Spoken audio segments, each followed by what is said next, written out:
Hi there, welcome to my new show, James Gathers About Games. Every video I pick a subject, usually a video game or a series of video games, and then just say what I want to say. Mostly I'll end up with something along the lines of half review, half mythology, history, and general awareness of the game itself, particularly depending on how well known the game is already. Which, if I can help it, should usually not be extremely.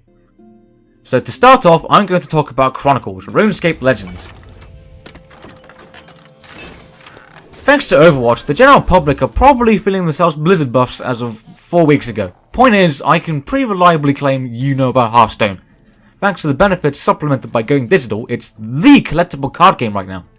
The most CCG available. Its rampant popularity and accessibility have since trounced Magic the Gathering, and now every CCG after it is going to be judged by it. In order to even breach it, you need a unique concept so that you can stand beside Hearthstone rather than try to compete with it, and a big name so you don't get flat out ignored and don't draw in an audience. While this game only has a middling name behind it, I think it's got the unique concept down pat. Chronicles RuneScape Legends is a card game by Jagex based on their MMORPG RuneScape. Wow, that really makes it sound like a dead ringer, but bear with me on this. Though you might notice by the nice looking graphics and the non-MIDI soundtrack, that this is based on RuneScape's modern day permutation, which a lot of people are detached from in favour of their memories of the older versions. It's changed, and there's not much going on here that you'd recognise from those older versions. In fact, most of the playable characters are these legend guys that they push and appear plenty of times across the game, which they made for the new era. People don't really respect RuneScape as a property or a universe these days, so this game's already in kind of a weird blind spot. Alright, enough bad mouthing RuneScape. I give credit to it where it's due, but we've got a video to get through here. Let's talk about the gameplay. In your average CCG, your cards are minions that you summon for your army to fight against your opponents with spells in support of the battlefield. Like in Hearthstone, you draw a card, you pay the cost to play it, and then you smash it against the enemy player or their minions. That's often how we begin deciding how our fantasy CCG works. In this game, it's extremely different to our expectations. This is your character on the left. In every turn phase, called a chapter, it will move to the right and encounter every card you put in each of these 4 slots.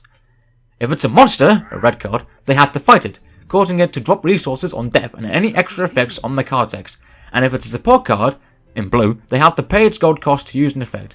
Using these, you go on your own little adventure while your opponent does the same. You power up your character and harass your opponent, hoping to kill them either on the way or during the final battle at the end of the 5th chapter, where you strike at each other in 1 by 1 until death. So the basic principle is very different, being a competing race of making your own adventures instead of outright battling your opponent. It's a very unique angle as a digital card game, and it justifies using features that Hearthstone made popular to help along with the presentation. It's not like it doesn't deliver its own flavour of presentation either. Note the book, the terrain, and the live animating player model facing you from the other side of the playing field, along with the jerky movements of the figurines as they do their actions. It's like they're just playing a board game but with some magical fantasy visualizations, but not too many, just a little. There are 5 legend characters, each with their own specific cards leaning towards a particular gimmick. Arian likes spell support cards, drawing cards and dealing direct damage to the opponent during the match. The Raptor specialises in armour, gaining it and spending it for certain effects, and therefore taking the most damage without dying. Ozan the Thief usually has a game plan revolving around collecting as much gold as possible, and sometimes yonking some from the opponent, often to get ridiculously expensive endgame items that help him win the game. Linza is a blacksmith that specialises in collecting weaponry and then snowballing its power, increasing its attack and durability, giving her insane power in mid-adventure battles and the final battle at the end. And Venezuela is a vampire, split between leeching health from the opponent and sacrificing her health for more power, including activating cards with mortal effects that trigger when she's under half health. On top of this, the game has its own version of the arena called Dungeoneering. It's a second game mode that doesn't require a collection like in Constructed, and it's much like how they handle it in Hearthstone. Once you pay your entry fee, you pick 30 cards, out of picking 2 of every 5 random cards in the entirety of the game. Then you romp through a dungeony looking board until you lose 3 times, and then reap the rewards. I'm a little scatterbrained as I'm writing the script here, so for the best level of detail, how about I play a match live and talk about what's going on? Here I'll be playing against an AI opponent to give me as much time as I need to discuss each move. Let's begin! Alright, let's start with a silver opponent. That seems about the speed we need for this demonstration. I'll go for a random opponent, and I'll pick my Venezuela deck. Venezuela is a vampire, so that means she has health drain abilities and stuff that has extra effects when she reaches low health. So I thought it was kind of cool that she'd be like a berserker. I mean, she's not as cool as a berserker, but vampires are still kind of inherently cool. Anyway, we ended up with a Venezuela as an opponent. Not very colourful way to demonstrate the As I game, should. but let's walk with it. Alright, opening hand, 6 cards, I go first. We got some easy gold, but we won't be able to do it in like one hit. That's fine though. We can take some damage. We'll have benefits. Throw a vampire's a bit late game.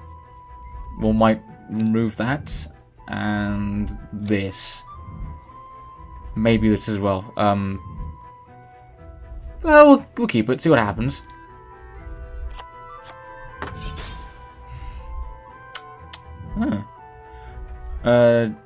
Free weapon. It's a 1 health. It's 1 damage boost. It's just something I use to stack the deck in my favor to get 1 base, not base damage, but just 1 damage, so I can clear stuff with slightly higher health than I can tackle. All right, so we'll do this first. Take 5 damage in the process. We'll work around it. I think we'll equip the weapon, get this guy, and then get the base damage buff. Alright, let's go.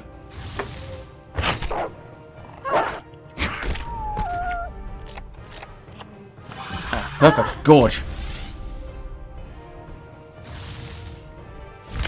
Ooh, KTP agents. Nice cheap card for base damage. The only downside is discarding a card, which isn't much in this game. But its straw can be pretty insane.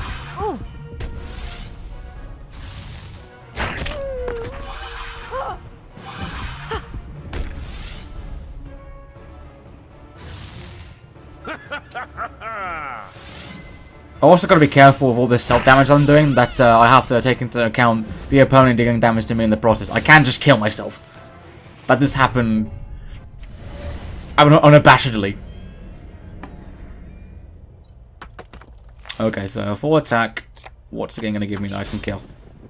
Okay, I think I'll just burn it early on this thing.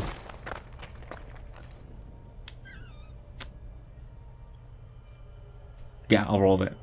And then I'll fight the Alpha Werewolf too. I won't kill it in 1 hit, but the 8 damage it will deal to me will put me within mortal range to activate the mortal effect. And then if I do this, I will still be able to steal 1 health. You can't steal health when you're full health. So taking damage also has a benefit in that you'll be able to do that, and when it's simultaneously damage and healing, so it's really good. And if I put Gorge at the end, that's also really good. That's when I'm below 15 health, I activate the mortal effect, which is essentially just makes a 12 health difference in 1 turn, in 1 slot.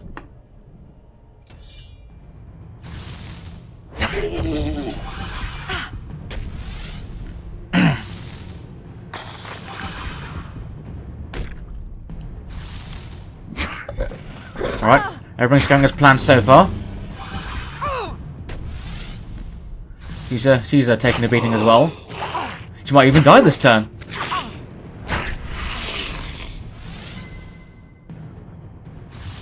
Yeah, it's perfectly lining up for her to die this turn. We could just win right now. Welcome. It is good to see you again. Here we go. Jesus. Not even 2 chapters. Not much of a challenge.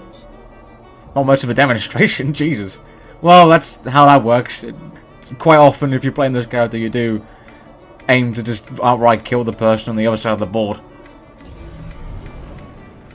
You can use base damage buffs to sort of gear up to the final fight at the end of the 5th chapter, which is what that deck's quite often built for, since it's all about building base damage, but what can you do against a silver opponent? So now that that's over with, let's discuss, well, the Runescape part of it. You don't have to know anything about Runescape and its story to enjoy the game, I promise. You might be curious what the communist penguin's all about, but that's about it. They don't cake on human into this game like they do with the Warcraft lore and Hearthstone, but that said, a lot of Runescape is kind of silly anyways. The JGEX studio is in Cambridge, England, so there's a lot of British humour in there. Not pop culture references or whatever, just the comedic diction and the angle of it. Since they're not exactly trying to translate it here, you don't get the full brunt of it. But every now and again, you'll see a card that's funny in a kind of blunt, this is a card kind of way. Other than that, by no means is there anything overarching in the game that intrudes on the experience. It's harder that game in the way itself, frankly, since all the plot lines are broken up into each of the hundreds of quests in the game. It has no business sticking its nose into your usual business. That being said, and repeating what I said earlier, this is based on new Runescape, modern Runescape, the glistening towers and decent graphics that we have now. Bring Runescape up with anyone and the chances are they'll tell tales of their nostalgia of the old days and decry the new ones. Or at least they used to. Lots of time has gone by now and it's probably just gone on to not even caring anymore, which is understandable. The game's unique, but it's a grind fest. We've all got lives to live. Anyway, point is, to some people this might not feel like their RuneScape. Well, tough, I guess. Alright, problems I've experienced with the game. Going first is leaps and bounds better than going second. At the beginning of a match, you coin flip to see who goes for their encounter first in each step, and who gets the first strike at the final battle. Both of these things are such big advantages, and there are plenty of occasions where I've lost because this rule that the opponent have one more hit on me at the end. Plus, this removes agency, such as trying to heal yourself away from death on the first step of a chapter. If you're going second, you're forced to take whatever your opponent flings at you on the first step, even if it kills you. People who go first are also able to make the best use of cards that mess with your rival's resources and encounters.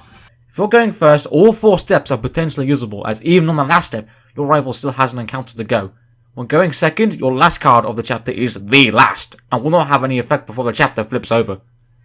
Second does have some advantages, such as the extra card and the fact that you can save picking up a weapon until the last slot so it can't be taken away from you via durability damage, but first place is a game winner a majority of the time.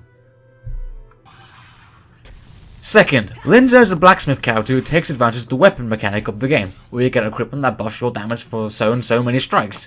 The limited usability of these things allows them to seem more appealing up front, because at some point they just run out. And Linzer pretty much sucks in dungeoneering because her method of gaining power is such a delicate combo that you need to engineer, but in constructed, she snowballs. Easily.